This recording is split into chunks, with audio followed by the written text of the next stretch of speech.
Stay spooky, guys. It's story time.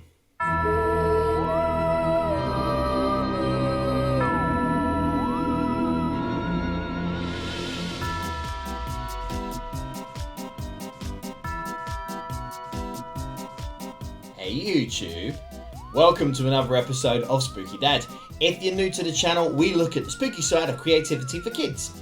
We look at home activities, food, books, play and events, all for the enjoyment and development of children, all without the nightmares. I invite you to subscribe, tap that notification bell and share the scare. And to my returning fans and patrons like Adley O'Neill, stay spooky, friend. So we're looking at another book, and a couple of months ago I happened to find this one on Amazon. I had to share it with you. It's a really cute story and it touches on a very important issue without shoving it in your face. So I'm just going to go straight into it today, and we're going to look at The Undead Adventures of Bone Boy and Ghost Girl. Written and illustrated by Billy Pollard, the story focuses on two characters, one being a skeleton, the other being a ghost. The rhyming story highlights their differences, with one being able to sink to the bottom of the ocean and play underwater, while the other can pass through walls. In spite of these differences, the characters also share a common factor.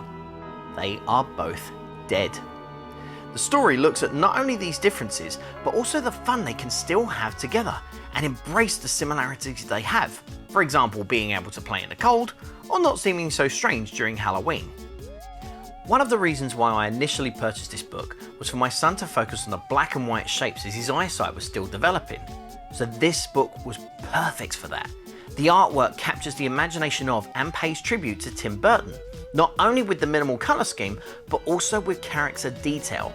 In fact, my particular favourite is around Ghost Girl with her wide eyes, emulating The Staring Girl, a short story from Tim Burton's book, The Melancholy Death of Oyster Boy. Each page shows a beautiful depiction of the two characters' activities and accompanies the story well, although I do have a couple of notes with regards to the writing. One of which is sometimes the writing on the pages will either finish on one page or will spread across two. Now I imagine the choice was made to allow for illustrations for the relevant line.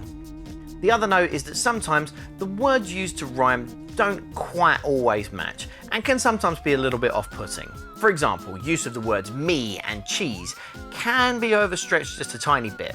So I tend to read this part differently to the rest of the story. But this is a minimal note, however, and it should not reflect on the rest of the book. Overall, I like this book. It's a very inspiring story. It has a poignant message about embracing differences and realising that you can still have friends from those who are different from you. I've just ordered the second book and I cannot wait to read it. So that's it for this episode, guys. Drop a comment down in my Instagram or Facebook page. Let me know if you read this to your children and what they think of it, or what you think of it for that matter. Don't forget, guys, as always, if you want to see these videos earlier than YouTube broadcasting, become a patron. I'll leave a link in the description down below and you can reap all the benefits of being a member.